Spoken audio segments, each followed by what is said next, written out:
Hello everyone, welcome to Geeetech 3D Maker Salon. This is Spring Joe, and today we are having Maria Esquela from NABLE community with us, and also Joe Nenaro and Matt Germer with us. Welcome everyone. Hi everybody. Hello everyone. Hello. This is our Geeetech 3D Maker Salon episode 33.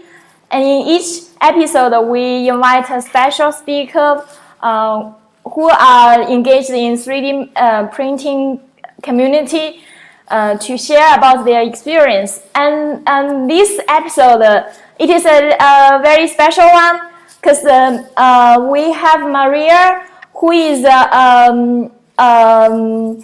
founding member of NABLE community, and this community is mainly helping people in doing 3D printing devices for like those people who need help. Like their slogan is to give world a helping hand. Very good, yeah. And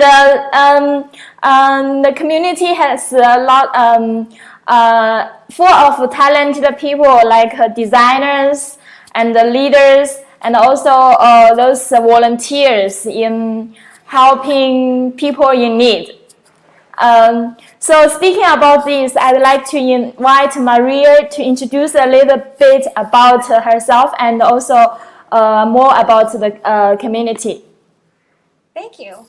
So the NABLE community started with an idea 10 years ago, next month. And it was Ivan Owen, who was a maker in the Washington state, which is the Pacific Northwest of the United States. And he made a lot of props for things. When you think about the props for Who Framed Roger Rabbit, these surprise kind of gadgets. Those are the kinds of things that Ivan would like to make. So he made a cosplay costume that had a mechanical hand for a steampunk convention. And when he moved his hands with small gestures here, it was working these giant hands for his costume. So a man in South Africa who had accidentally cut off his fingers in a shop accident wanted to make fingers for himself, and he saw that Ivan had already figured out how to make artificial fingers for that would work with small gestures of the hand. So the two of them did as much work as they could while they were apart, and then Ivan asked an online community if they would help him get to South Africa so that the two men could collaborate together.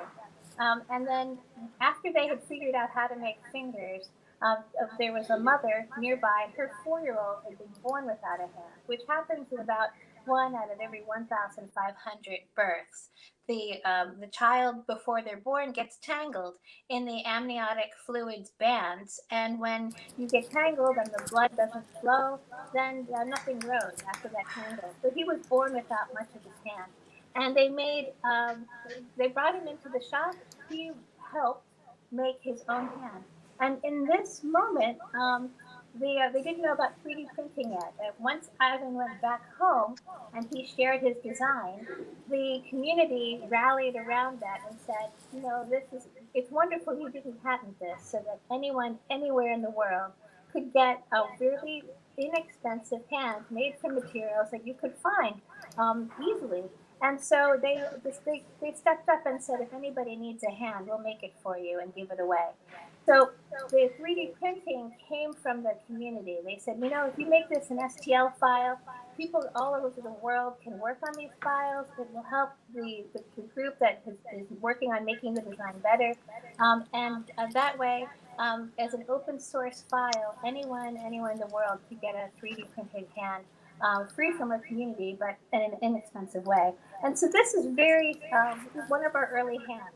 And it's very square. We use a software called Blender. You can see all the little facets of triangles that you could push and pull in designing this.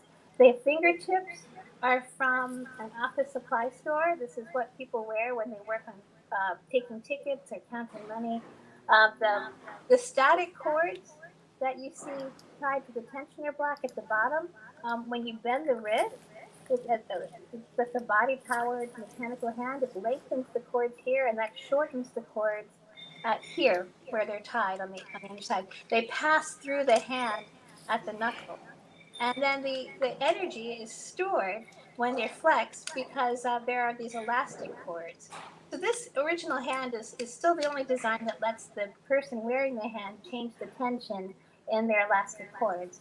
The design was made so that it would speak to the person who was building it. Usually, in our case, it's a child, could be a scout or someone in school, or parents who have never had an opportunity even to use tools. Lots of moms would get these printed by universities or libraries, and they could put them together. So the kids who are wearing Wow. were able to have even more than one hand so that they could play with them. If they broke, then it was very easy to just push a pin out and then swap the pin. And so because Enable is a movement that's global, it's a group of people who are improvising and innovating with the need knower. And because it's a community online that is constantly working and sharing, you're able to innovate really quickly. So we're able to go from this hand to this hand, and then to 3D printing quickly a very flat piece that could be heated in hot water and then shaped, just as this. So this is a new version of printed hand. Exactly. So in a year, going from this with kids to getting the kids feedback to make something that's rounder and nicer, to this where the elastic cord doesn't have to be pushed through holes anymore. They're just using the rubber bands from people's orthodontic braces, and then having a hand that has where the fingers can pass each other, so you can pick up unevenly shaped objects because it's tied slightly differently now. With the rocker coaster. And then passively closed hand so that you can fit something in just by pushing against that and having it hold it. So this hand was made for people who wanted to jog and hold their water bottle at the same time. And then there are other innovations too. So as people began helping and we made it easier to help, they started asking, now that you have a hand, what else can we do for you? What's the next pain point? So we started working on installing solar power, where they were forced to live off the grid because people with limb differences were separated from the rest of the community. Clean water was an issue. Teaching tools, manipulatives for people who had vision impairments. That was something that people could 3D print. And then that became a collection called Envision the Future. And the manipulatives are things that are also really good for people recovering from traumatic brain injury or on the autism spectrum or have PTSD because they help with focus, or people like me who just are tactile learners. And then there's another collection called Within Reach, and these are tools that people can use that are helpful if you have limb difference or if you just have weakness in your hands. So now there are exoskeletons that are also powered. There are arms and hands that are powered. There are myoelectric ones that pick up on the signal from your ulnar nerve. That's the nerve on the outside of your elbow. You might hit it. That feels like your funny bone. But the signal will be detected by the sensors in the hand, and that will open and close the hand. There are lower leg designs and feet, and this whole collection is open source. So you can find them on the community website, enablingthefuture.org. You can find them on the National Institutes of Health, 3D Print Exchange, Thingiverse, a number of other repositories. And with the early designers, I created a nonprofit, a 501c3. It's tax exempt so that we could promote the best of the scientific practices. We could try to raise funds so that we could do more for the underserved. We promoted the Enable projects as service learning, not just project learning, but learning where you were producing something with someone who needed help, who could give you feedback, and whatever you did, it was better than doing nothing. The service Yeah. was something that would help people. It would turn them into advocates for others and mentors, and also help them learn the technology as well. And now we have chapters all over the world. We're in over 100 countries. During the pandemic, we expanded our mission to include disaster response. And so people were 3D printing face shields, open source medical supply, so including microscopes, stethoscopes, laryngoscopes to intubate people, making intubation boxes, modifying ventilators so that you could put more than one patient on the ventilator if you didn't have enough for the people who were in the hospital, and a number of other things. And we've always wanted to do mobile making and to work off the grid, what we learned about solar power. And that's what this year is about as we are opening up and applying what we learned about medical supply. Thank you. Thank you very much for the detailed introduction about Enable community, and I think it's a great platform for those people who need help and also those people who have great heart to dedicate to help others. And I hope that through this platform we can also connect with more people to reach out, and also if you know anyone who might need such project to help them in like printing the hand, or even simply if you have a printer, maybe you can also reach out to be a volunteer to help print for others. Yes, it's really important because sometimes the places that need these the most because of war, civil unrest, and things, they don't have enough power to print a whole device. They don't have enough power to print these large Yes. pieces. There are a lot of children who want to assemble these as part of their science class or as part of an Eagle project or a youth project, but they don't have printers. And so people who don't have the time to assemble but have time to print, they will become part of a team that is so big it can't all be in one room. But for a young person especially to know that they weren't too young to make a difference, and that there were people rallied around them to learn, and that they were rallied around someone else who was able to ask for help and tap a large number of people who want to help. That all of that is very important. So these projects can not only teach about the technology.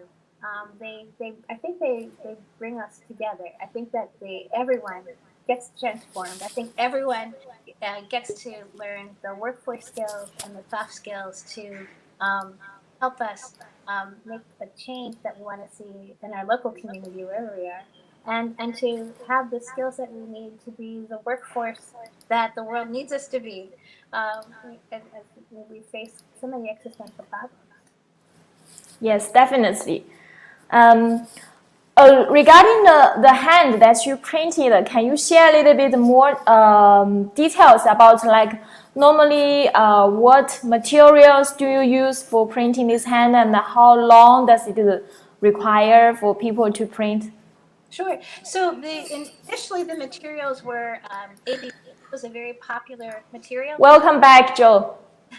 So ABS is petroleum based, so we try not to use that because it's not food safe. And when people print with ABS in a closed space like a classroom or your bedroom, there are gases that are released that aren't good for you. So we use the same kind of plastic that is generated from corn. It's corn based. PLA or an advanced PLA, APLA, which has the traits of the best of the ABS traits and the best of the PLA traits, where it's flexible. It's food safe. It's so children can pick things up and feed themselves.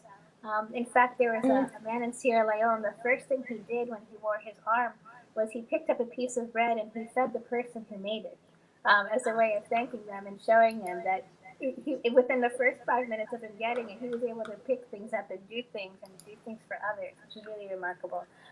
The other materials, there's a common screws. Sometimes there are engineers who will use very like set screws or very sophisticated screws like these, and these are actually, so if you can tell the difference, these Phillips head screws, those are things that everybody can find the tools to use. So I like to joke because when you look at these hands, they're pretty much the same, but the hand that was made by children is better because the person getting it is able to keep it tuned up, and they're able to. It's more flexible to move, I guess. Yes, and that's And very, can last and then the PLA, longer. right. So the other thing that we learned is that if we print flat like this and then we heat it, the act of bending it and letting it cool makes it stronger. So and it used less material and it printed faster. So thermoforming as a technique is something that the children in our community are really good at because they like making these, and it makes a better device, and it creates less waste. Um, so the other material that we might 3D print with is a flexi filament like a TPE or a TPU, and that would be used instead of these pins to give the joints some flexibility and also to store the energy so they would spring back into shape. You wouldn't need to keep changing these bands.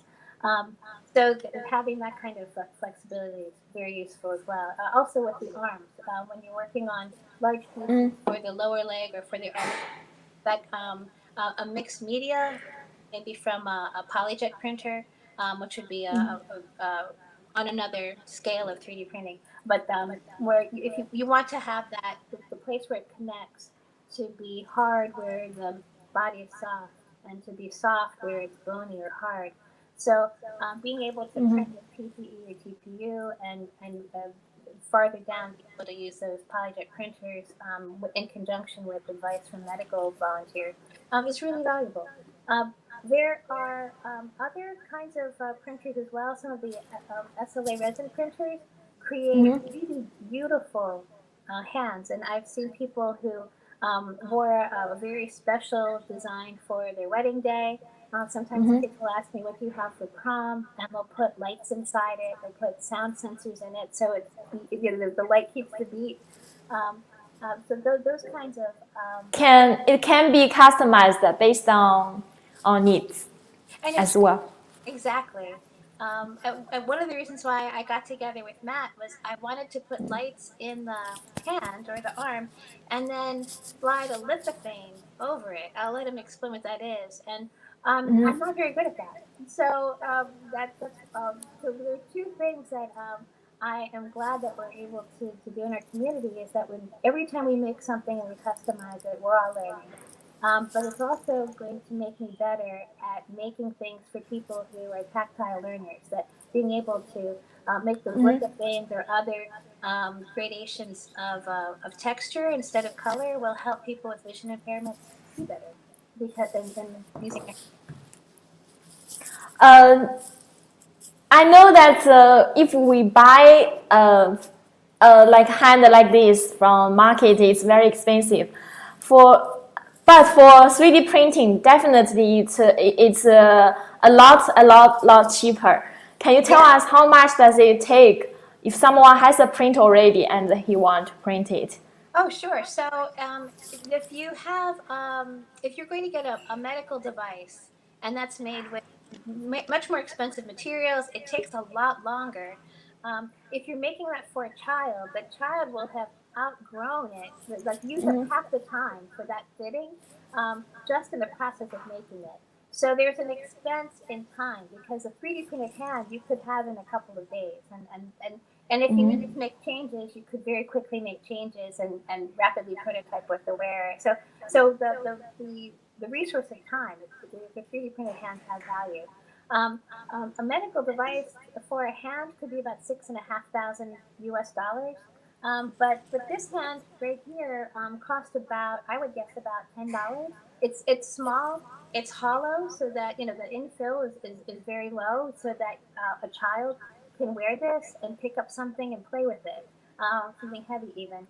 You can have other hands that are have more info. And then another thing about 3D printing is you can print with the cheap stuff on the inside and the good stuff on the Yes. outside. So if you wanted to have a hand that was very low key and in classroom and just looked ordinary, but then when you went out on the playground, then you could bring up all the designs from the ultraviolet light changing the color, or you could have fingertips that change color because what you're about to drink is too hot for you. So your feedback there wouldn't be what you feel, it would be what you see. And then for people who like to cook, if you use a filament that has wood fill in it, that has the wood fiber in it, that will tolerate heat better than if it was just plain plastic. Or you can get very sophisticated and get some heat resistant filaments. So it's nice to be able to print with some expensive materials on the outside. And sometimes it's a lot of fun for the wearer, especially when it turns out to be a superpower, like it glows in the dark, or it has other traits. So the arms that we make that are myoelectric, it costs us about $300 to make an arm like that.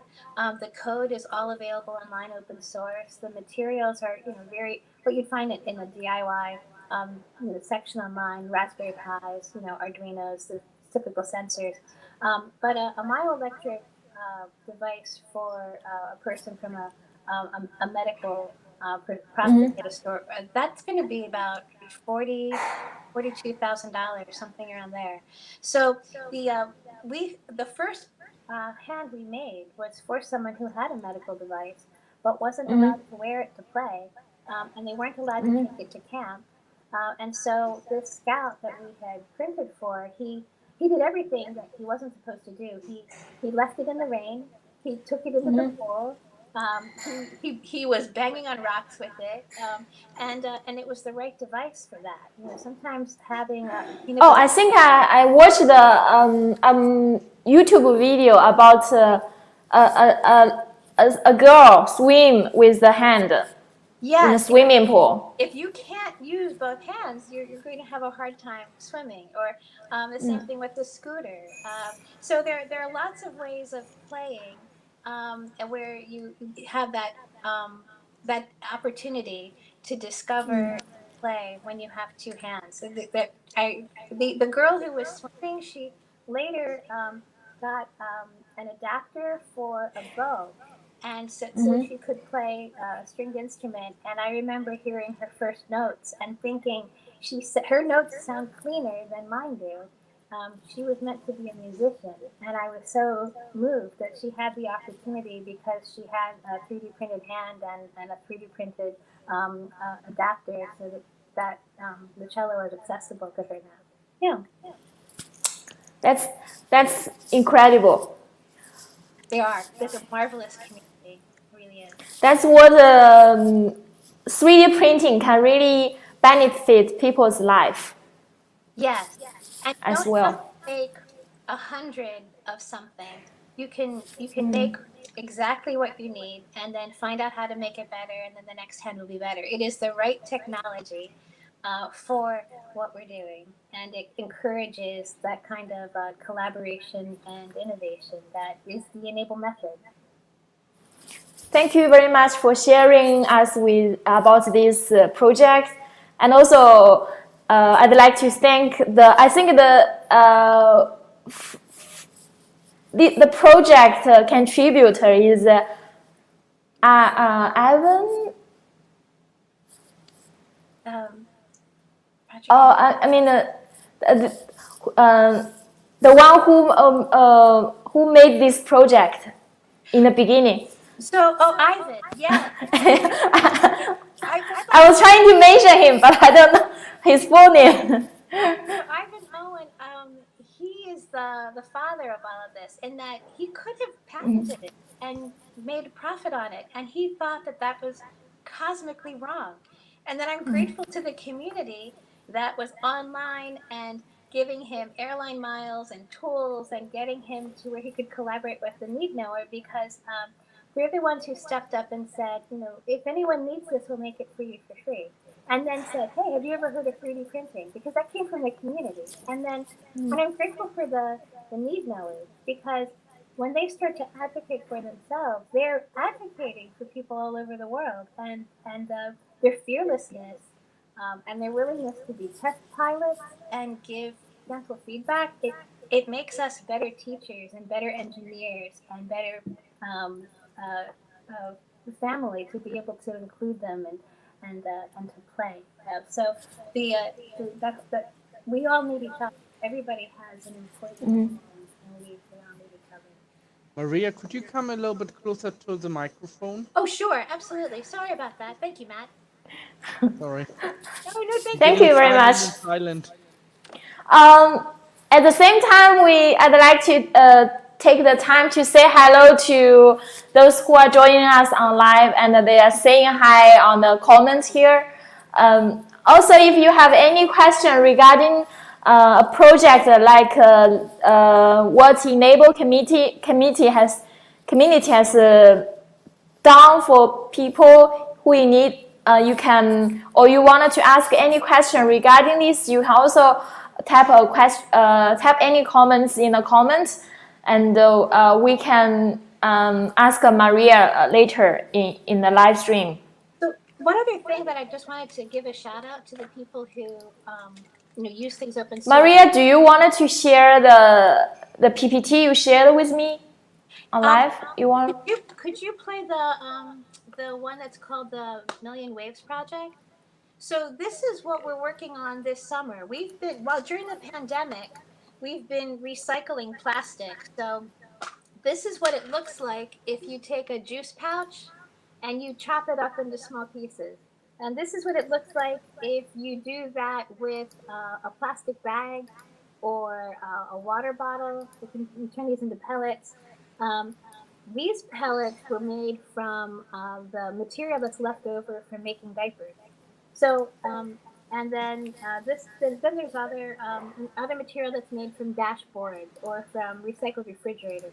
So the Million Waves Project took on a challenge, not only to recycle plastic and use it to make devices, but they what we wanted to do in Haiti in the earthquake with Humanitaire was to take the waste plastic, the water bottles of the rescue workers, or the plastic that was in the environment, and we wanted to use that to make what was needed on site, to make splints, to make prosthetic hands, to make feet and other things that people needed after they had been crushed, and then to make things that people could see. The other things that were being 3D printed as open source medical supply were things like IV bag clips and umbilical cord clips when women went into such stress that they were delivering. So the recycling project is also really important to us. So we'll see some pictures from that. The electronics and teaching people about wearables. This is a way of helping the women and girls who are then sewing the soft circuits to make the myoelectric design. And the woman that, if you go back one. So this woman is Erica Bridgeford. In Baltimore, she's quite a hero. She was born without an arm. She was really tough. She was able to advocate for peace. And Baltimore has a lot of street violence, a lot of gun crime. So she declared ceasefires, and we work with her on teaching kids about 3D printing and design and electronics. And so the girls that look up to her, they call themselves Girl Power, and we're designing an arm that will have lights. She wants to have music. I'm hoping that she'll get one of the lithophane that Matt can talk about, because she's such a remarkable, powerful woman, and she has, and so we're hoping that the arm that she wants for what she calls the Sacred Seven rituals, when she brings a place that's had violence, and she returns it to peaceful purposes, so children can play in those playgrounds or in front of those schools or in the street corners. We want to make her an arm, and these ceasefires have become a way for us to teach kids how to do that and to make an arm for her. They've been making arms with me for 2 years now. And I'm hoping that the recycling will be a way for us to clean up places where we live and to turn them into things we need. So there are a lot of trajectories within enable that have been profound, not just for the people who need devices, but for all of us, and for all of us to get the workforce skills so that we can sustain ourselves too. Oh, so this is another project regarding the recycling materials. Yeah. Right. Yeah. Because so the kids who are working with us, they're recycling. They're adapting small little plant pots so that people with limb differences can grow food. Because there are places in Baltimore that are called food insecure. There are not a lot of places to buy food or find fresh food, and so having container gardens that anyone could grow something would be important. And then some of those gardens are going to be therapeutic gardens, and then we're also working with people in refugee camps where they've sustained a lot of stress and injury, and there are a lot of people who need enabled devices, and will be using this to grow food too. So, and if you go down a little farther, you'll see the story of Abby and her hand that was 3D printed from the plastic recovered from the ocean. So, just a little bit farther. This is one of the. Oh, so you can go down a little farther. It's a little further into this. And let's see. Oh, I thought I saw it.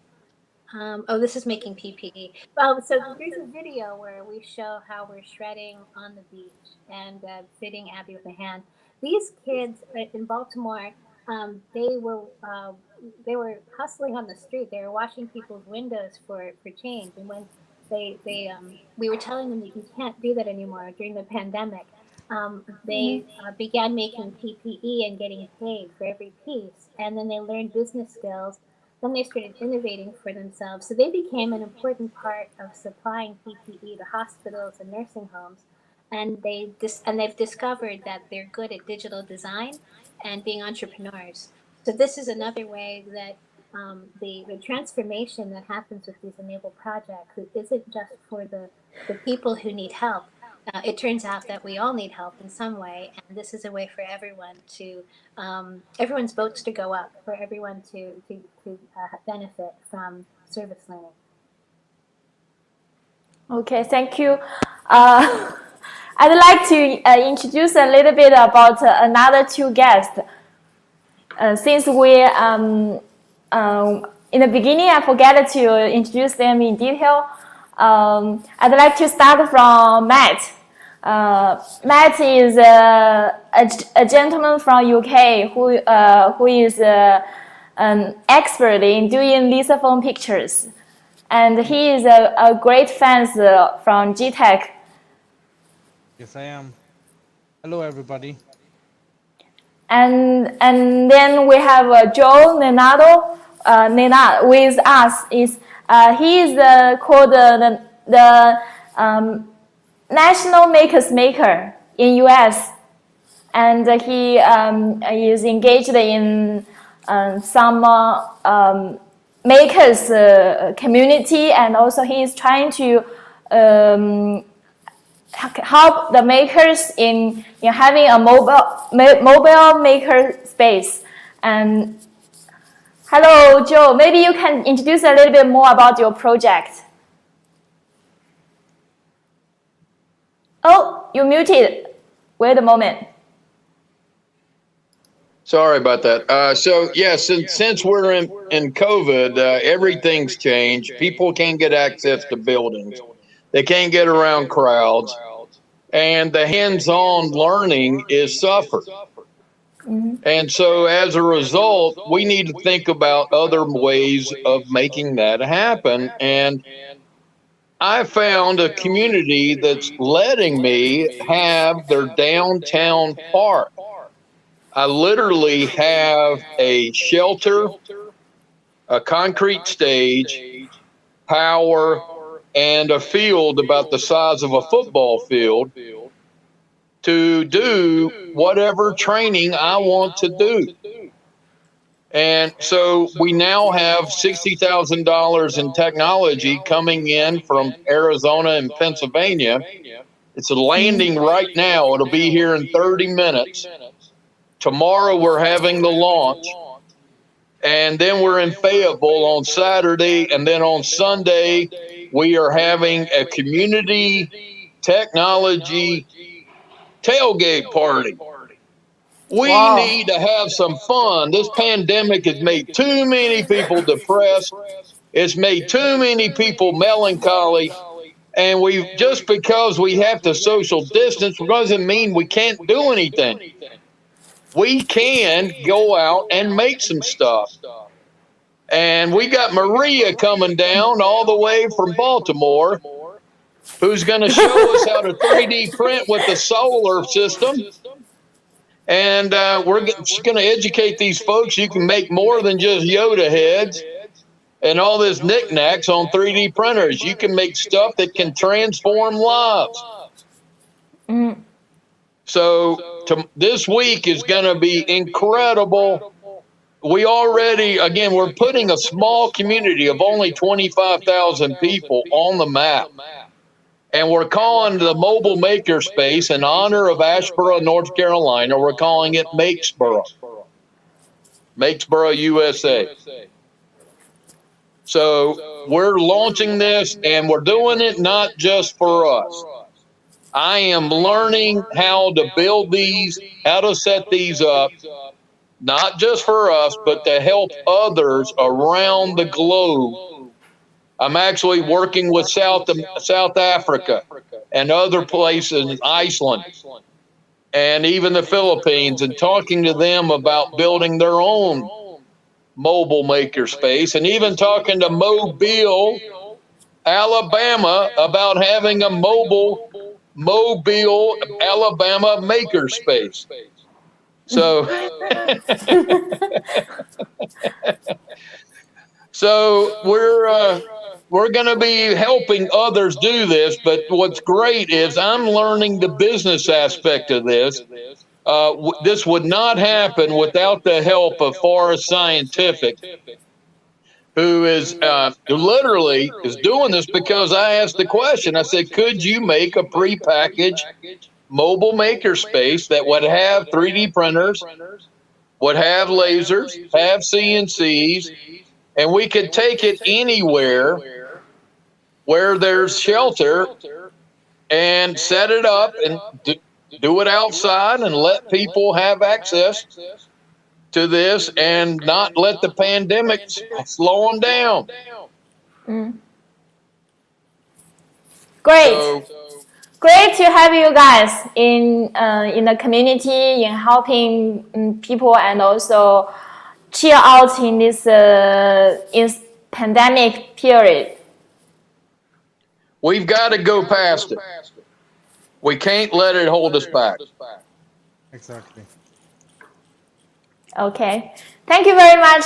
And because we have many people curious about what you guys do, and so just introduce a little bit about your background, and also Matt, maybe you can also introduce a little bit more about yourself. Yes, my name is Matt. I specialize in lithophanes, and most of my lithophanes, what I make, goes to charity, like Changes, the mental health charities, and I help out Maria, etc., with a new project, trying to do lithophanes for her. And then I also work with some blind charities together, hopefully soon. And also with Maria, I showed her some of my tactile pictures, what I've been doing. Can you show us? Hold on a moment. Yeah, I can show that. These are amazing. Oh, wow. So you, Fantastic. Where'd Spring go? Oh, I think we are taking over the show now. It's our show now. Accident. Okay, so I'll give Matt the solar layout. so when Matt holds the lithophanes to the light and lets the light pass through, Yes. it's like magic. It's Muggle magic. Yeah, this is one of my other lithophanes what I made, but that's would be not so well for the visually impaired. Wow. That's beautiful. Incredible. I have some other pictures. Beautiful. Absolutely beautiful. This one just came finished today. Hold on. Hold on, let me focus. Come on, camera, focus. Oh, that's gorgeous. Oh. Oh, That's the elephant and the rainbow. Yeah. Wow. Wow. Great work, Matt. Thank you. He makes it darker by making it thicker. Like the way the old lampshades used to be in the Victorian period with the ceramic, but this is a 3D printing. Oh, wow. Wow. Oh, wow. This is like a real picture. But Yeah. it's tactile too. It's so Yes. gorgeous. Yeah, You but need I to run a think class on how to do that. this is what I'm in negotiation with Maria, teaching her, and negotiation is like I agree already that I'm gonna do it, but the details, how to do it and what to teach exactly and how long that each should be, and yeah. When we do these children's programs, I might need to engage your services to help us. That's really cool. Thank you. So if you can imagine, we were working with a young woman who was it was very upsetting, the idea of getting a prosthetic, because she hadn't been born with a limb difference. And so we wanted her to think of the prosthetic not as defining who she was at all, but as an accessory, and to be able to take these beautiful images and slide one off and put another one in for her mood or where she was, or Oh, wow. the sonogram of her baby, whatever she wanted to do that lifted her up and her mood, and celebrated the family and her friends and her team. So when we talked about lithophanes initially, I was thinking about the empowering people to express themselves, and instead of having them think that they define that this was defining them, or wearing them. And then Matt showed me how he was tuning up his 3D printers in a preventive way, by studying the outcome with a microscope. And he opened my eyes to all kinds of technical things too. So I have learned so much from that already. And I'm grateful that he's going to be sharing this with the rest of the community Yes, this year. I'm looking forward to it. Me too. Thank you, Matt. And Matt, I think you have some tactile pictures for vision impaired people. Maybe you can share your pictures here with us as well. Yeah, these are the ones. You can see, but I still have to get the approval of a blind person, if they agree with the picture. And So this one, when you touch the picture, you can feel it, right? yes, That's the idea. The surface is raised. It's a technique called. Oh, now I have a blind mind block.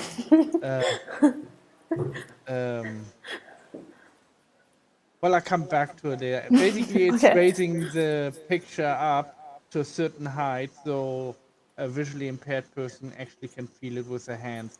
And you don't want to have too much information on the picture, like the picture in the background, what I have with the seahorse.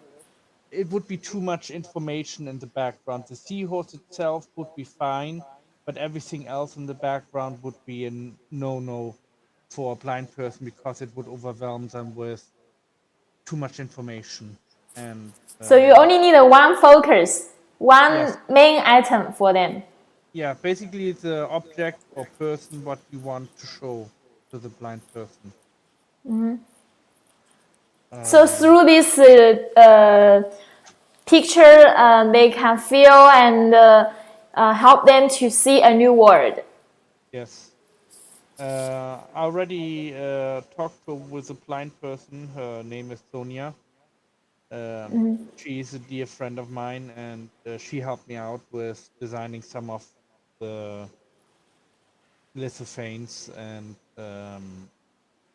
hopefully I can meet up with her. But since COVID came, it kind of got in between, and we could meet up, So otherwise, I would have been way along that path already.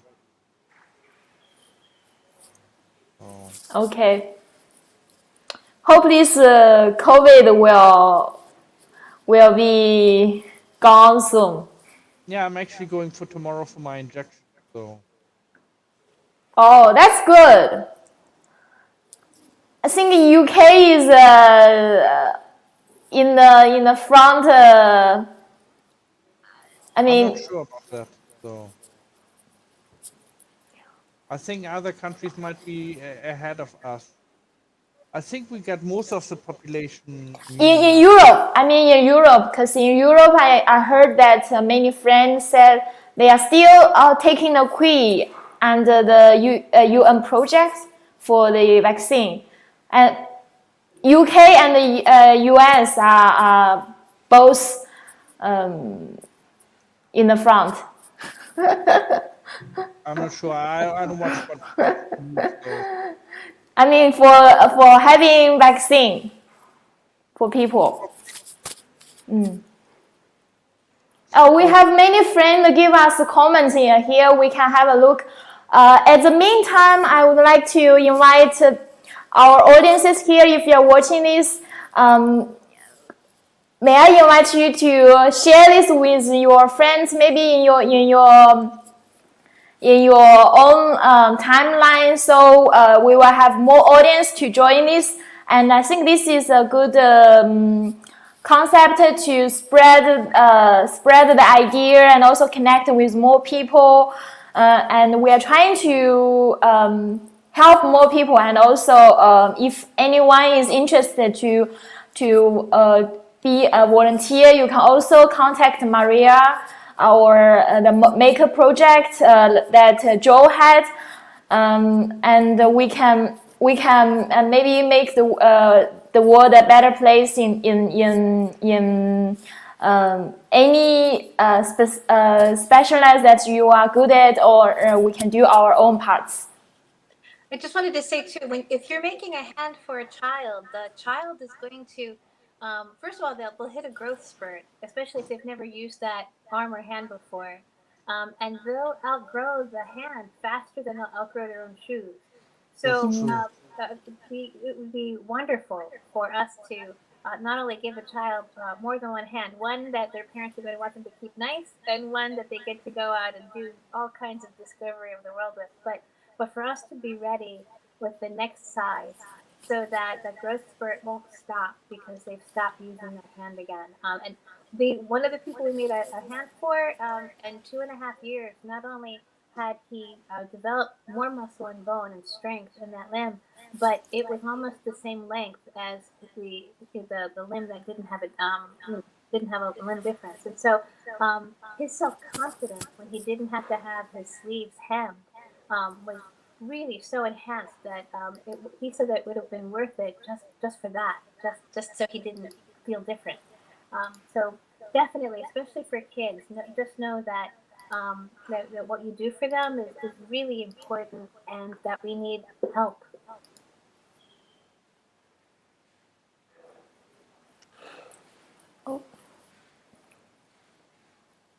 Oh, I'm trying to add the.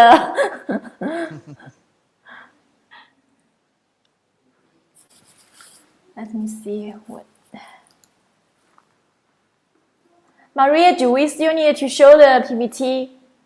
I'm not quite sure if you. If you want to run that Million Waves project link, you'll see someone receiving her hand, and that hand was made from the plastic that was recycled from the. Actually, it was recycled from the nylon from the beach. But then she's using it to do the International Coastal Cleanup, and she's using it to shred waste plastic to turn it into pellets and then into the filament. So if you'd like to see someone not only getting a hand and being fitted, but using it, then that's a good quick movie. And I'm happy to share the link also with this video too. So you'll be able to see it and enjoy that. But that's something that we'd like to challenge everyone um, to think really carefully about producing less waste. You know, reusing what you can, supporting the effort to recycle, and then making sure that when you're using the material, it's the right device for the right people. It would be a great way to make you know these beautiful lithophanes, or to make the manipulatives for people who are going to use their hands to learn things. So just know that the the closer we get to being able to help people produce that filament in places as fair trade that we could support, or for them to be able to create that resource in the middle of a disaster, that'd be part of an important scientific and technical advance within our community that would also help everybody. Okay. Thanks. Okay. Thank you very much.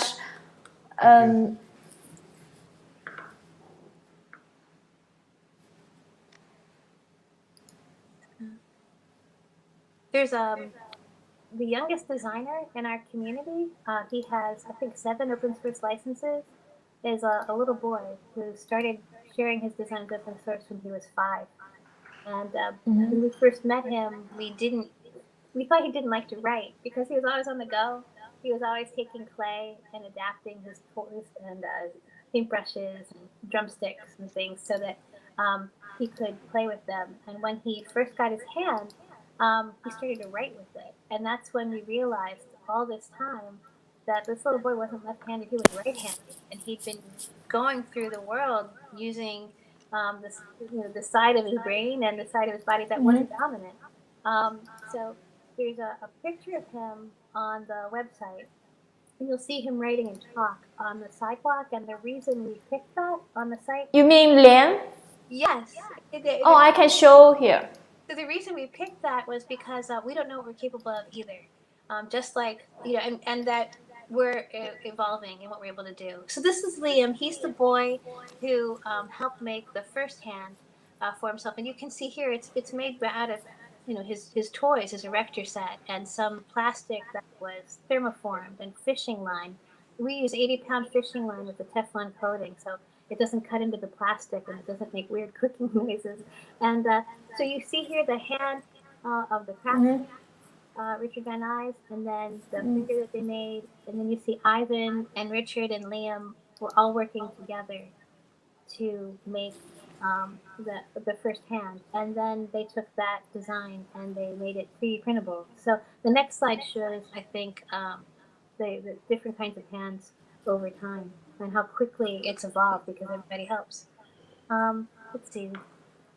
William said we should consider making a mold of their existing hand and mirror it, then use that as a mold for a latex cover for the printed hands. Yes, or you can use a 3D scanner. That's what I wanted to say too. Oh, okay. We separated the... Good idea.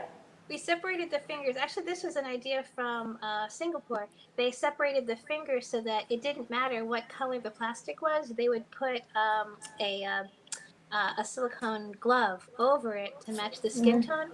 And then what they started doing was they started putting their tattoos on. And then when they'd go to work, they'd change it to when they didn't have it. They could change it for their team or whatever. So, full of creation. Yes, exactly. We also have friend suggesting us having a TikTok account. We can consider about this. Maybe you can contact our Facebook directly. We will check with our team about it. Thank you for your suggestion. We have, I think, somebody in the community, a friend of mine called Marcus or Ethan Dad. He works with 3D scanners. Maybe if you're watching, Marcus, contact Maria and maybe you can help her out. I would love that. Definitely. We have scanning into Burning Dreams said they had a mobile space in Columbus, Ohio, that goes to different schools. It used a 30-foot car hauler trailer, laser CNC printer, etc. I think this is similar to Joe's project, right? Yes, absolutely. Maybe you can connect with each other and see. If you're interested, I'd love to talk to them. Yeah, there are others out there. I'm not inventing this. It's just that pandemics made it more desirable to do this because we can't use the regular instructions. Oh, we have Stephen say, can you print as many as we can and send them somewhere, or do they need measurement of the recipient first? This is for Maria regarding the hand. So it would be great to have the hands in small, medium, and large. What we learned in working with refugee camps, especially if you were dealing with the surge, it was having a lot of sizes made it hard to pick a hand that would fit the person. But if you just did small, medium, large, and then you used the medical foam, they're going to wear a sock under it anyway to separate their skin from the 3D printing. That worked extremely well. We were really surprised the first time. And then while they are learning how to do exercises to build up strength, and they're learning how to, for instance, pick things up, so that they learn how to angle their hands so that they can pick things up off the table, or else we'll give them those first hands. If you will make them, it's really helpful for the young ones especially to have the fingers all the same length. And then they'll learn with later how to angle their hand to scoop, because we'll pick our fingers up to make them even, or we'll angle our hand to scoop, and that takes some time to learn. So, and the other thing that they can do while they're wearing their generic size hand is they can learn how to pick things up and move them around without using their shoulder too, so that they learn how to keep their posture right, so they won't do any other harm. Those kinds of what we call starter hands or starter arms are fabulous. And the starter arms especially are good while they're going through the much longer process of getting a medical device that's much more expensive. Being able to learn some of those early skills and to do exercises and play, so that you rack up more time with it. Those are all important things that you can do with those generically sized starter things. Oh, I think this is the similar question. Can he print many and mail them to the recipient? Yes. And then know also that if you're going to print them, the infill should be very light, like even 10%, so that they can pick up heavy things like a juice box or a bottle of water. You might want to make the outer layers stronger. And then the other thing would be if you can make them left-handed and right-handed, because limb differences, it's a sort of equal opportunity. Because that way we'll be able to help more people than if we had a box of all left hand. So thank you. I really appreciate these questions. It's excellent. Thank you very much, Maria.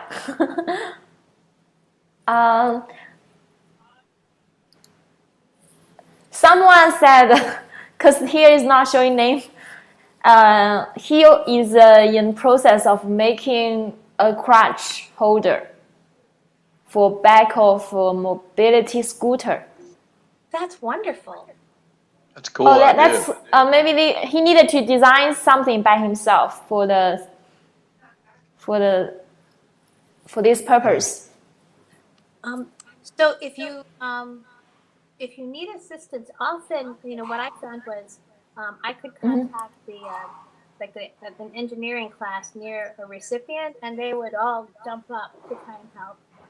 And the other thing is that the people that work in our community, They often start at Thingiverse or Mm-hmm. looking for free designs that have already been shared. And because the essence of that is that you're going to take that design farther and share it too. So just know that you don't have to start from scratch necessarily, and that you might find that there are other people who have tried the same thing. I think that's wonderful. Great. That's mostly the comments. William said he have 3D printed prosthetic hands. Thank you. Congratulations too. Like a prop. I'd love to hear more about that, and I'd love to hear Yes. the stories that came back from that. Because I'm sure Yeah. you as much as the other people. That's wonderful. Yeah, we have many people say hi. I don't show here one by one, but I want to thank you for joining us here. If you have any other questions, you can also comment continually, and we will while we doing the live streaming, we will answer it later. Oh, Spring, could you show the very first slide of that deck just really quickly? Sure. So those of you who are interested in veterinary things too, the arm that we made, that's in the third section. We took the same forearm, but we rolled it very tightly, give it a lot of strength when we thermoformed it. And that is a secretary bird. We sent one of the NABLE volunteers to a zoo because this animal, when it lost its leg, even though they were bringing food to it, it wouldn't eat. Its body image had changed, and this bird was depressed. So it could still have eaten, but it wouldn't. And so when they gave him a prosthetic leg, the first time they measured him, it took 3 zookeepers to hold him while they did the measuring, and then they did they had 3 legs. So the first time they tried it on, it didn't work. But then the bird figured out that they were trying to help him, and then he didn't struggle. He gave them the Lars his limb to put the next leg on, and then the third leg fit and it ran away. But then it came back to Lars and it made these strange noises. Lars thinks he was courting him, but I think he was just saying thank you. But this is just another example. Like even when we work with animals, the enable method as a collaborative effort, it still holds true, even with the birds and the turtles and the lakes for dogs. So just know that there's a whole group that has worked on that, and that there are also other stories like making beaks for animals and repairing limbs as well. So this is a part of trying to heal the world. Oh, and in the middle there, that's a 3D printed microscope. It's lab quality. We're trying to do more exploration of that. So if that's something that you'd like to try as a way of getting started with us, you're very welcome to do that with us. Thank you. You're welcome. And that's the hand that started it all. So the way we started, people taught each other in parks, and it was passed from recipient to recipient. And then here is the evolution of some of the hands. We've started to put lights in and put games into them and things like that. And if you go down to the next one, those are examples of so those are what the arms look like now. It's called a no insurance optimized prosthetic. And the woman there, Shelby, she's done so much in giving us feedback about the elbow and the wrist that we call them the Shelbos now. Oh, that's just looks natural. Yes. You're matching her hands. Yes, exactly. We've learned that kids like them to look like toys. They like the superhero hands. In fact, if you ask a kid what they want to look like, it's completely functionally driven. There's a little boy named Cool Hand Luke. He wanted a hand with 2 thumbs so that the ball wouldn't roll out, and then he wanted a hand that had extra joints and long fingers so that he could go kayaking and hold a lightsaber. And then they're working with older people and teens. They have other requirements. So we've learned cultural humility, and we've learned that no matter how old the recipient is, that they're the leader of the team. Everything else is a vanity project until we finish their device. And so Shelby's given us a lot of great feedback on the joints. And then this is Mohammed. He is in Syria, and there are people who have been working with recipients there due to the war, especially the landmines. And they have done amazing work and refused to leave even when their medical volunteers have been killed. Really amazing. Sorry. I'm really moved by what they do. There you go. I think that's the project. Thank you for the wonderful introduction and also what you have done for those people who have damaged the arm, maybe. So that is a very great project for those disabled people.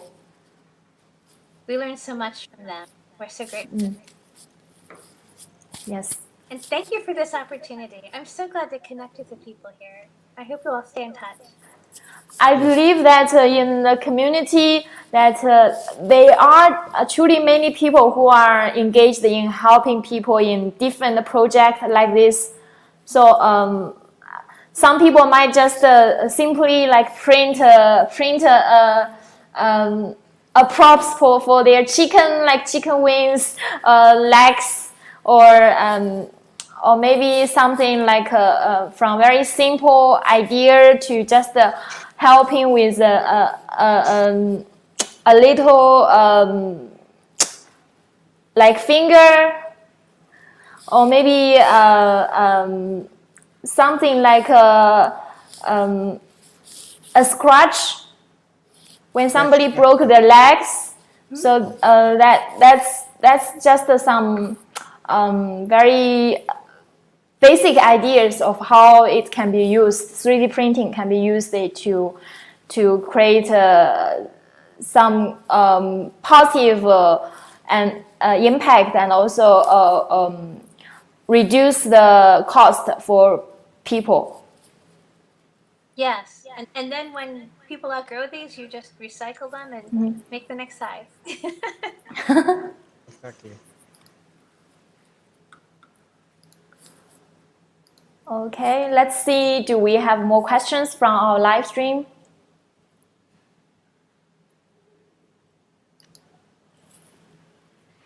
William says Markers has a 3D scanner that runs on an iPhone. Oh, yes. I think this is a new project that Markers had in That's the person having. I'm talking about. So Marcus, if you're watching, please contact Maria if you'd like to help her, please. Yes. I was just looking at an occipital structure scanner. I wonder if it's the same thing. When I learned how to do 3D scanning, we hacked Kinect's game system because it scans the room, and we hacked the game scanner in order to do our scanning. I would love to share with the community some of the more high-end things, and I'd love to see how it compares to things like the iPhone or some of the free apps. It's amazing. The free apps, free slicers, free CAD design that's available. You can do some really amazing and high quality things. The app design group in our community, there's a woman named, she's created something called Camille. It's a virtual reality environment, but you can send the creation directly to the 3D printer. So she's using it with architecture right now, but we're hoping that it will give recipients the chance to try on the device and see how it moves before they print it, so they can pick out what they want and customize it for themselves. So the things that you can do with an iPhone are profound. I'd love to know more about the scanning as well. Stephen said he learned a lot from Maria. Thank you for your sharing. Oh, thank you. Absolutely. Yeah. William asks, have you considered the option of where adapter can be used so add-ons can be connected to the hand, like spoons and other items to adapt from different functions? Yes. So there is a customization. It looks like rails for the back of the hand in here. And you can slide a Lego base plate onto that and build mindstorms off the back of your hand. You could put in a juice box holder or something to hold playing cards. Those kinds of adapters. There were different kinds of ways to clasp things to the hand, and they called that a Python hand. But nobody has worked on the Python hand in 4 years, I would think. So we're actually trying to get together a team to look at the Python hand again, because the designs and the 3D printing and the materials are so much better now than they were in 2015 that I think that it needs another look. The other thing that the little boy was telling you about, when he was designing out of clay, he would bake the clay and then they would scan it. So that was his interface, going from design to sharing it as an open source file. And he was doing that to adapt spoons and things. We're hoping that if we can scan them and let them design around their scan, that might open up some other opportunities and things that fit better too. So we would so there are a lot of different avenues to go down, and if you want to join us on any of those, I guarantee you'll be helping people. It will have immediate application to making someone's life better. The boy who created the adapters for his toys, he has adapted a bow, and he wants to go play outside. So at any rate, one of our missions this year is to make play accessible, because play is a human right. And it gives you a way of doing therapy. It gives you a way of doing exercise. It's qualitative research. It's quantitative research, because you can repeat it, like picking up a Lego and putting it down. That's quantitative research.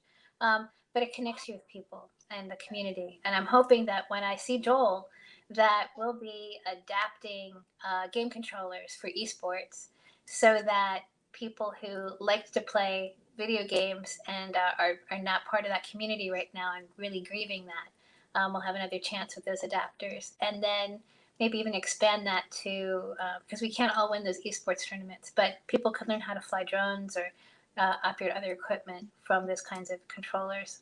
So those are other kinds of adaptations that we're working on this year. Joel, I can't wait to see you tomorrow. I think we lost. Same here. Oh, I'm Oh, no, he's there. I'm in the backstage. I forget. I Sorry told about Spring I that. gotta be careful not to break your back when I hug you. But I listened carefully to Maria, and I just noticed I'm in the backstage.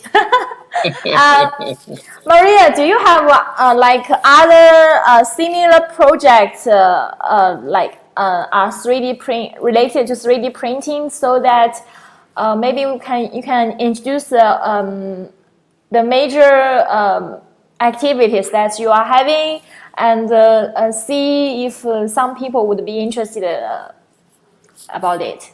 Oh yes. So there are a lot of people who have said that they're interested in playing video games, especially if they acquired a limb difference as adults, and they're missing that. So that's an important group. There are. I'm working on electronics. There's some who wanted to learn electronics and learn to code, because they wanted to have the lights and sensors in their hands. So they're coming at this without knowing anything, and it made me realize last week that these electronics kits are not accessible. So we're trying to adapt things for that, but we're also looking at using other interfaces like the Harry Potter wand and turning it into a Remember-All or a SNIT. We're using the Star Wars game controller so that you could do exercise, putting your hand out, moving back and forth in order to fly your Star Wars vehicle. It varies depending on whether you chose the light or the dark side of the force. So those are and that's also exercise for people who are interested in augmented reality or virtual reality with the Oculus. There's a group in Mexico, and they wanted to adapt a rowing machine. They 3D printed the Oculus sort of headset out of the TPE and TPU so they wanted to get things that fit people better. And then the rowing machine is a way for them to have people play a game, but for them to see how they're moving and using the hand. Um, and then on the lower end, we're trying to teach tech without any tech. So we're using the free apps like Hour of Code and the Hour of Code Dance Party, so that we can teach them about nested loops and about different kinds of graphical interfaces before they move on to Circuit Playground or some other Internet of Things. Some people want to know how hard, for instance, this hand when it broke, how hard did they land in order to break this hand? So we wanted to know more about the history of the devices. So we were calling it like an ET device, ET phone home. Can you tell us what happened to it? And then, so there are ways that people can be engaged without the 3D printer while they get access to it. And if they don't have a 3D printer, they want to build or they want to do other things, connecting them with a 3D printer who will do the printing for them. Like if you design something and having a person print that out and send it back to you, especially parents who know what size their child is now, and they say, I need a wrist that's this big, and for us to be able to do that for them and send that. The other thing is, people have made hands, and I have a new appreciation now during COVID that we need to start giving them spare parts because there's a need for spare parts. So there's a boy who liked to bang on rocks with his hand, and somebody called his grandfather and said that your grandson just broke his thumb again. And he said, "Oh, that's okay. I've got 2 more in my glove compartment." And he went over and he popped the pin out and stuck the pin in. And then the class thought that was cool because it didn't hurt him to have that broken, and it was a quick fix, and it looked like a superhero kind of power. So, being part of those kinds of stories just by being able to print extra parts and send them when needed would be great too. So there's lots of high end, low end kind of activities, and that would vary also in the amount of time or the amount of time you'd be mentoring too. So let us know what works for you, and I guarantee you that there's a team that needs you badly. Okay. Yes, Maria, I will also share the information about NABLE community. If anyone is interested, they can check it out from the website, and there are a lot of information about what you do there as well. And I'm the president of the 501c3, the nonprofit for the NABLE community. So the NABLE Alliance is dedicated to citizen science and entrepreneurship and innovation through service learning, especially for underserved people because of age or limb differences, or getting minorities involved in tech, and also because young professionals, they often get discriminated against in the workplace. Other people get credit for the ideas of the young members of the team and so on. So I used to run the residencies and fellowships in the neuroscience at Johns Hopkins Hospital, and I really very sensitive to the idea that you need a platform for teaching and presenting and publishing. And so the workshops that we hold that you can teach from, the conferences that we hold where you can add those moments to your TV, anything that we can do while you're volunteering with us to make it easier for you to get educational and employment opportunities, we're going to do that for you. So just know that the 501c3 that I'm president of is the NABLE Alliance, or NABLEalliance.org. Okay. I know that your community was started from like printing, like having the open source and printing hand for others. Do you have other projects other than that? Because I know that currently, especially in the COVID period, in the Maker community, a lot of makers, they are just volunteered to print PPEs like masks, face shields, and gowns, intubation boxes, ventilator And the designs or microscope. repairs. Yes. Oh, so sorry. Yes, yes. So the open source medical supply movement really came into its own, and that OSMS, it became not just a nonprofit but an NGO, a global movement. There are in the spirit of open societies, there's something called open know-how, which is a way of writing up your description of the file you're sharing or the ideas or design you're sharing so that they can be easily translated and shared with people. It's a very modular way of doing that. There's the Open Translation Project. So a lot of our volunteers are in different areas of the world, and they've helped to translate the COVID posters and COVID advisories and information. But that Open Translation Project can be applied to other things as well. So yes, in the time of COVID, we learned a lot about making other devices and sharing those designs, especially for instance ventilators and the microscope kits. We've also learned that in the open movement, open societies movement, that there are contributions just in translating, just take the sentence and translate it into your language. That giving empowering people to be able to find the information that and then for us to be able to get even young people who haven't done very much, they don't know how to make a hand, but they know how to use a 3D printer or a router or calipers, tools safely. Making safety videos for the whole community is something that even young people can do, and that's invaluable as a risk mitigation. Oh, sorry. Go ahead, Joel. Sorry. Okay, so excuse me. I want to let you know that the mobile makerspace, Makesboro, USA, has just landed in Asheboro, North Carolina, and I must jump because this historic event, I have to go set it up. But thank you, thank you, thank you. Maria, we will see you tomorrow. Call me when you're on your way.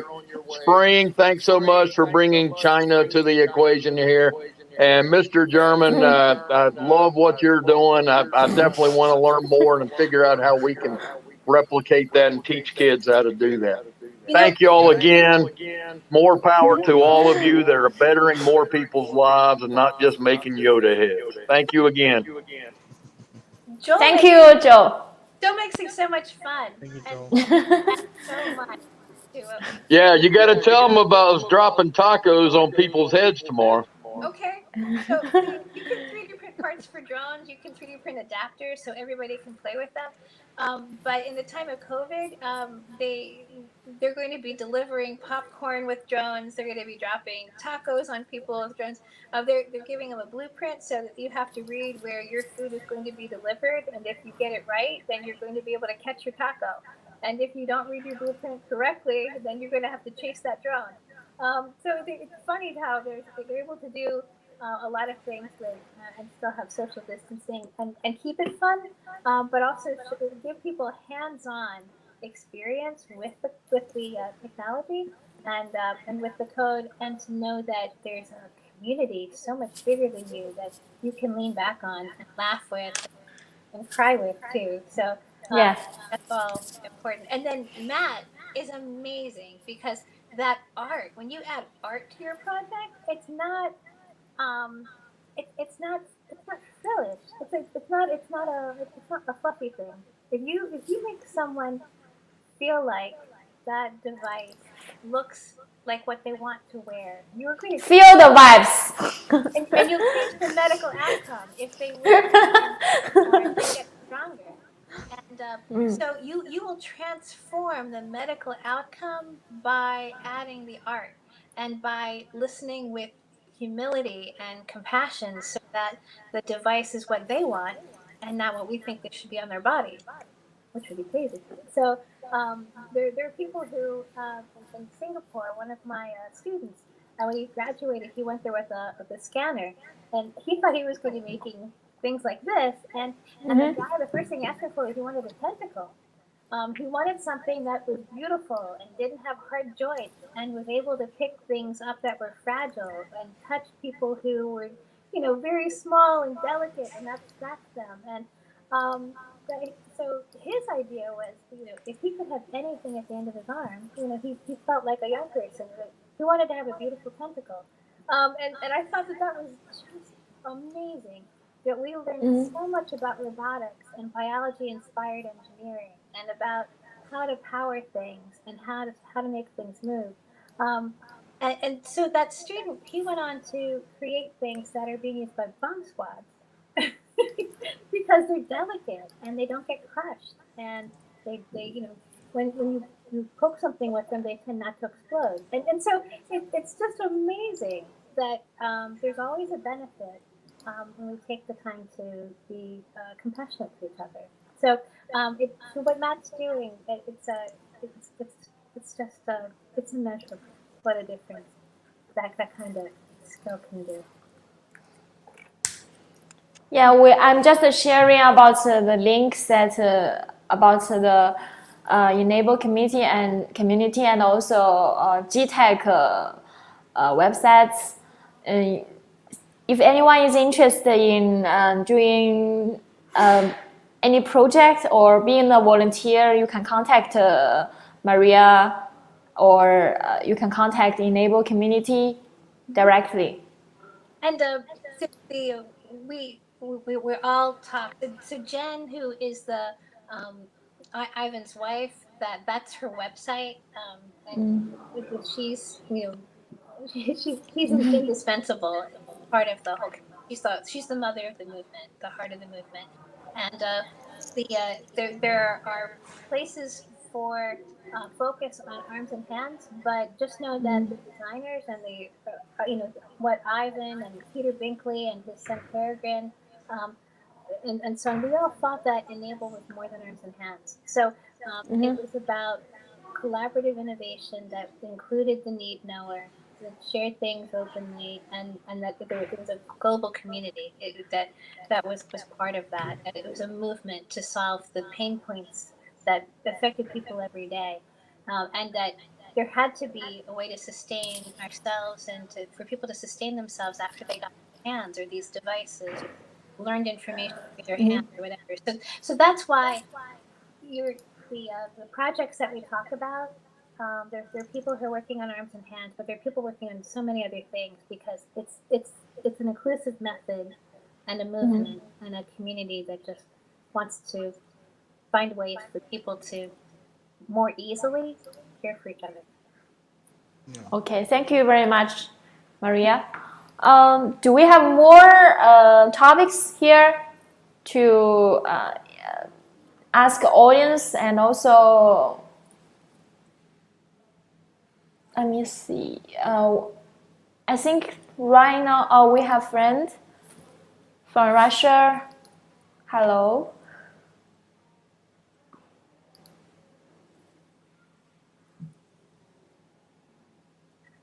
Artem. Artem is a friend in the community. Where are you? Right. Okay. I think most of we covered most of the topics that we wanted to discuss here. And it's almost 1.5 hours. We are gonna to let me see. So we're going to have we will have a giveaway session. We have one giveaway session, and also in the end, I will share some more special deals from Geeetech Amazon website. If anyone is interested, we can check them out. Okay, so are we getting ready for a giveaway? Or 3 giveaways. Today we are going to have 3 giveaways. So I want to start from an easy one. inviting Maria to select one lucky winner. You can ask her one simple question, or you can set one rule for this quiz giveaway.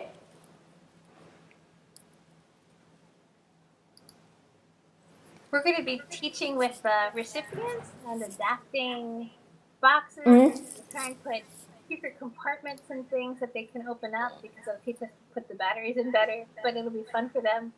Okay. We're going to teach them how to cook and do other life skills, things that they sometimes don't get to do because they can be in bubble wrap for a long time before they get there. But mostly we want to do sports and play. And so if there are things that you can imagine us adapting, I would love to know about that. If there are things that you've done for other people, I would really love to know that and give you a shout out because you're modeling why this tech works because it helps people. Okay, I think let's start from a giveaway, guys. Now the rules is that we will have 3 questions, and we will select one winner for one question to get the one roll of Geeetech PLA filament. So the first one I will start select a question that Maria shared in the interview. How long does it take for how much does it take to print a hand? Maria just shared in the just showed in the live. Just a simple question. Data printed with I think TPU, right? Oh, the PLA. PLA, yes. Yeah, just a simple. Let's see if anyone will pay attention to details or not. So a medical device would be like $6,500 USD, and a electric device that could be like $40,000 USD. But a 3D printed hand. Matt, I will have the second quiz for you. I will hand the second quiz for you to send it to a lucky person on live. How long does this picture take to make? Make it short and simple. Yeah. How long does this picture take to make? Yeah. We are still on the first giveaway. I just said you can prepare the second one. Yeah, it only takes about maybe. I mean, this only took about. Oh yes. This took like we have a few people answer here. Maria, which one is correct? Oh yes. Okay, so the first one who came through was Stefan. Stefan. Yeah, Stefan and Okay. And then so congratulations, Stefan. You will be the first lucky winner for today's giveaway. William Finn, you're so right. Look at that. Oh, William is also right. So we for this one we have one lucky winner for one question. So the second one, yeah. So thank you for listening very carefully about. So the second question I wanted to hand over to Matt to be in charge of this question. Did William Finn get it right, Matt? I'm not sure. I think William is also right. Since he's the second, so we will have the first as the lucky winner only. Oh, It took 4 days and 3 hours to make. Yeah, so when William Finn said a lithophane takes about 4 to 5 days, so I think he nailed it. Mm-hmm. Wow. He's on fire. He's always on fire. Yeah. Okay, so second giveaway. Are we ready, Matt? And the audiences? Woo, get ready!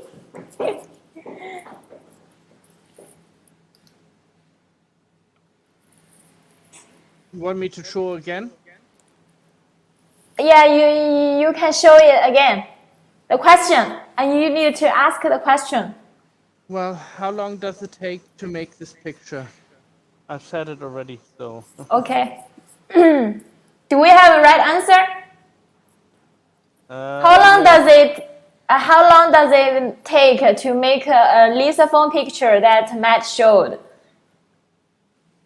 In the backstage, he showed. William was the first one who did it.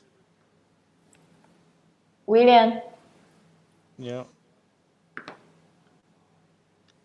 I can see. Here.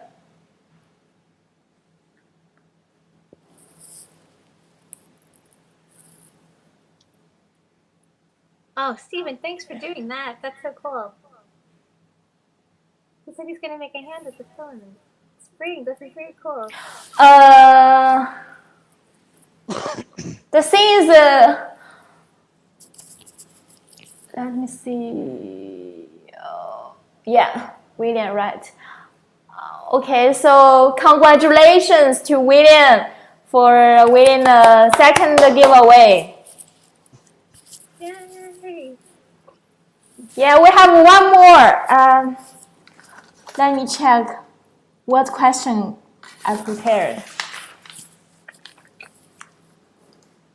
The last question, I make it more difficult. So it's a question about the numbers and the calculations. You can maybe it'll take a little bit of time. I'll copy paste. Hold on.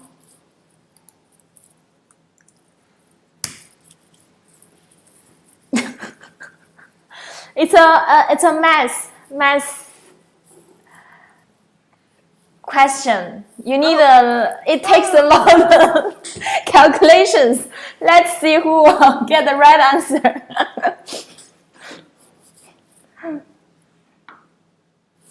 I will write our lucky winners we had before. I need to wait for it. Everyone is encouraged to join.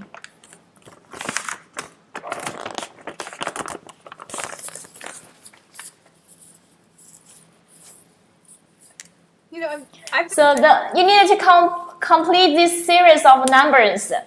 9 equals 4, 21 equals 9, 22 equals 9, and 24 equals 10, 8 equals 5, and 7 equals 5, 99 equals 10. 100 equals 7, and 16 equals what? And 70 equals what? So this is a little bit complicated. We will give a few minutes to everyone here. So It's not going to help me. I'm glad 3 minutes. We'll count down 3 minutes. Oh, Brain Gems, the answer is always 42. I love Douglas Adams. Oh, that's so fun. Now the Jeopardy soundtrack comes into my mind.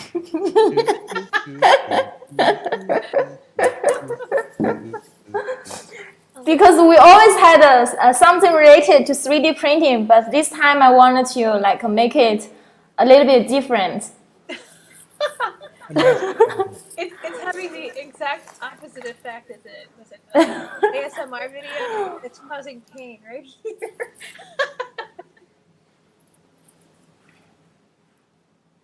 I've been driving too long. Thank you, Brain Gems. Okay, this is not just simply a math. You needed to observe and see, is there any special rules, like patterns behind it's like a coding stuff. Is it, Matt? Am I right, Matt? Pardon me? Sorry. I mean, reading. needed to check about the pattern behind the numbers. Does it similar to coding? I'm not sure what coding is, but I'm just guessing. Nope. It's you mean the cryptography or cryptology of it, right? The like code breaking. Code breaking is Yeah, different. it's complicated. So is the commutative property holding up here? So if 22 equals 9, does 9 equal 22? Because I know like Matt have made a set of coding puzzle for people to win a giveaway before, but no one get the right answer yet. Nope, nobody did yet. You still need to wait for that right person. If 9 equals 22, it's 99. Okay, I will see if we have right answer here. I need to check what's the right number. This is very thorough.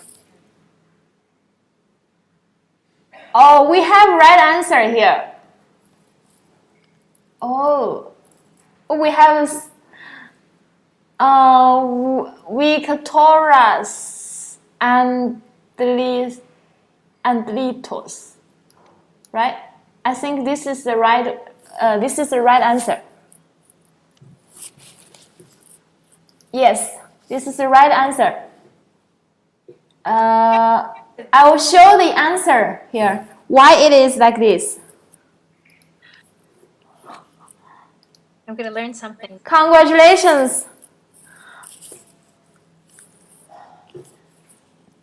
Well done. Well done. So why it's like this is because each number equals the number of letters in their spelling. So like, for example, 16 is 7 and 17 is 9. So it's like there's some patterns behind it, like I said. Correct. Congratulations to you. I don't know how to pronounce the name. It's complicated. Congratulations. Let me note down the name again.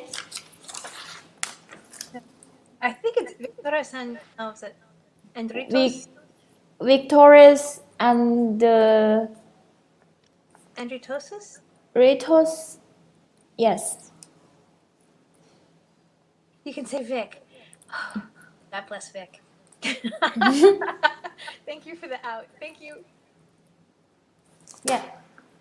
Congratulations to our 3 winners. Again, and I'd like to invite our have our winners please contact me for the lucky giveaways. I'll share my Facebook here just for more convenience, because in the past it's very difficult for me to find some of the lucky winners. Okay, so please contact me in the Facebook so I can get back to you directly. More easy for me. Thank you guys, and congratulations to you again. A round of applause. Yeah, big round of applause. Terrible joke. I'm sorry. And that's all for today's quiz. And lastly, we will have. I would like to, at the same time, I wanted to invite everyone. If you like today's live stream that Maria shared, and also the content we had today, please. We will have a little bit more time to leave the time. You can ask any question or give any appreciation to Maria for her time and to join. And also Matt. Thank you, Matt, for joining us as well. And let's to share about your lithophone picture. And let's you. go to his workshop. I want to. Yes. For those of you who are interested in the sustainability development goals and innovating solutions like 3D printing with that, we're holding a 2-week innovation workshop in July and repeating it in December. We just did that last December, and one of the teams they came up with a mobile makerspace. Another team came up with a way of trying to attach things. You'll find that you guys are gonna fit right in and be at home with that. So we'll do more together. I'm so grateful to you Yes. for this moment. Thank you, Spring. You're awesome. Thank you for inspiring us to have this topic here, and also sharing and engaging with more people on live. Yes. Yes, we need to be connected. Yes. Okay. Lastly, I will take like a few minutes to share some of deals that Geeetech is having now on our Amazon store. So if anyone is interested in buy some 3D printer, or buy some PLA filaments, or some lights, you can check these deals that I will share here.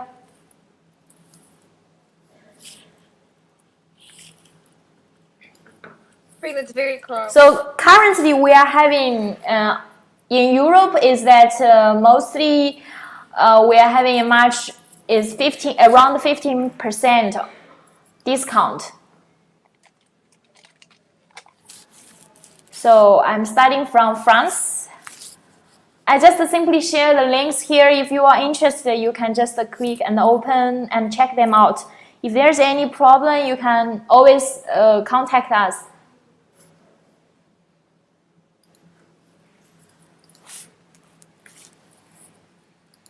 Mostly, I'd like to introduce a little bit about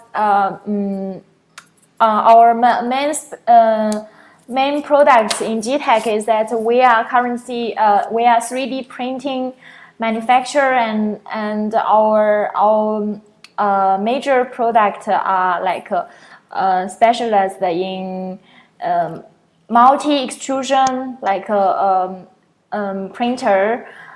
Like we have two color in one, two extruder in one out, three extruders printers as well.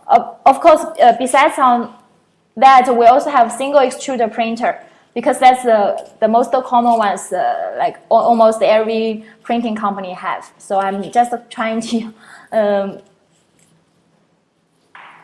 pointing out the special ones that we have. Besides, we also have like printer parts and also filaments in our website.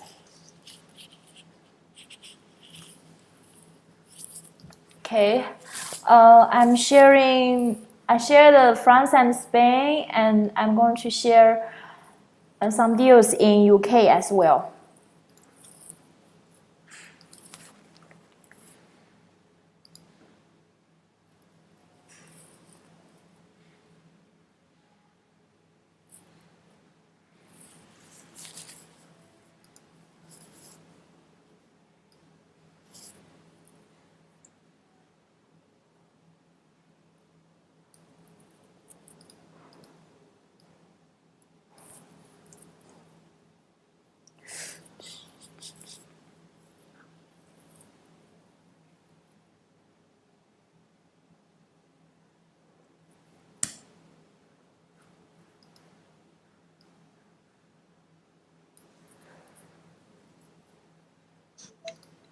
I made a little box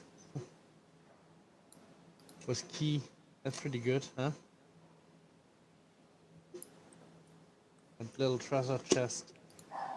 Matt, you want to share? Yeah, sure, I can share that. I made Sure. a little treasure While box. I'm sharing this, you can share your works. Well, it's nothing special, I think, but I think it's Yeah, I like the concept that you mentioned about because the it's like only a little bit PLA left, so you trying to use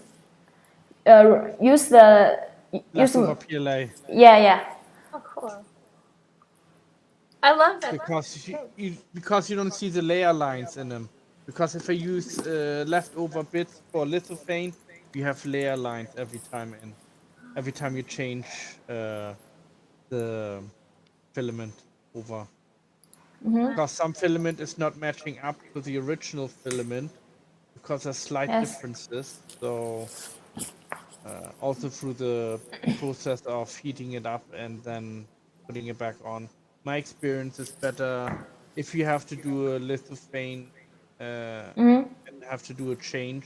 The best thing is to take the rest of the filament out, what's stuck when your machine stopped, then put the new one in and let the new one run for like a couple minutes, maybe up to 5 minutes before you actually start the start button again. And then you kind of reduce the layer lines, but you still have a layer line inside in lithophane. But yeah, because sometimes you do get little burn marks in them if you, let's say, you use a little bit filament in here, run out, and then you immediately put the new filament roll on, and then you have sometimes burn marks in it. That's why I always let it run like a couple minutes before I press start again to restart the process. So yeah, and I made a few skulls. Yeah, cup skulls.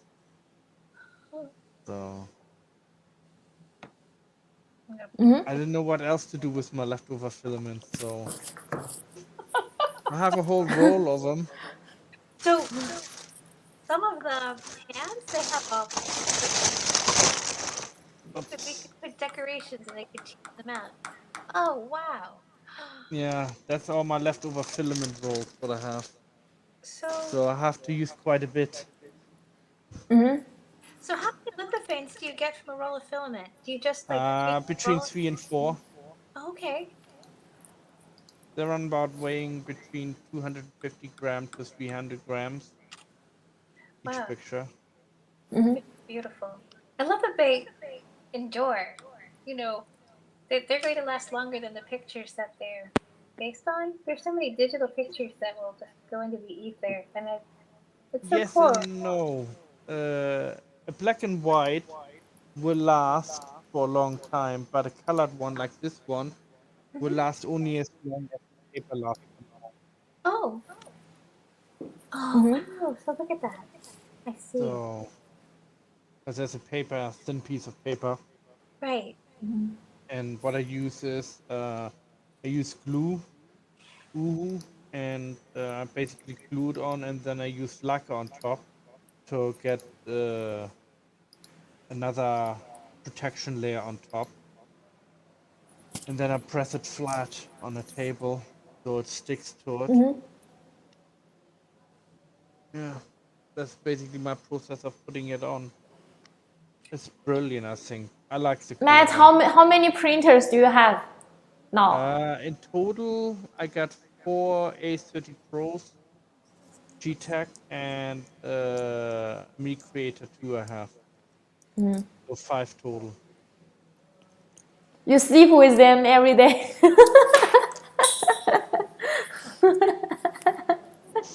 Yeah. They're my Thank you. mistresses, you know. Thank you very much. Yes, I have shared the current deals in Europe that we're having. In US, we also have, but I'm not having it with me now. I can share it later after the live stream from my own comment here, so you can find it still. Thank you very much, and I really enjoyed today's live streaming with you, especially Maria. Thank you a lot for sharing the projects that you have done, and also the great missions that you have Thank you. in enable community. They're a remarkable community. I'm very honored to be able to represent them here, and I'm so glad I'm part of it. And Joel too. It's gems. And you too, that's great. And Stephen, I'm looking forward to seeing that hand. But there's an electronic badge. We'll give you recognition for making the hand and giving it. And then whenever anyone wants that kind of hand, you'll get an email so that if you're able to do it, you'll be one of the first people that would be able to claim it, that request. Okay. Oh, by the way, Maria, if you need any volunteer in translating things into Chinese or need any volunteer in China projects here, maybe you can contact me here. Oh, wow. I would be happy to help. We should translate the intake worksheet so they know how to measure people, and the video and the pictures to take so that we can fit the hands. Oh, that would be huge. Thank you. Do you have projects in China now? There are a couple, and they started with some people that I met in Boston, and then they went home to China. But I honestly, when I was in the medical reserve for most of this pandemic, and we've lost touch with each other, they could be making hands, and I don't even know about it. So I'm hoping that we'll get back together, and I'm also hoping that giving these digital recognitions will be ways for people to find each other, for us to stay in touch and communicate. Yeah, so we'll find them together, Spring.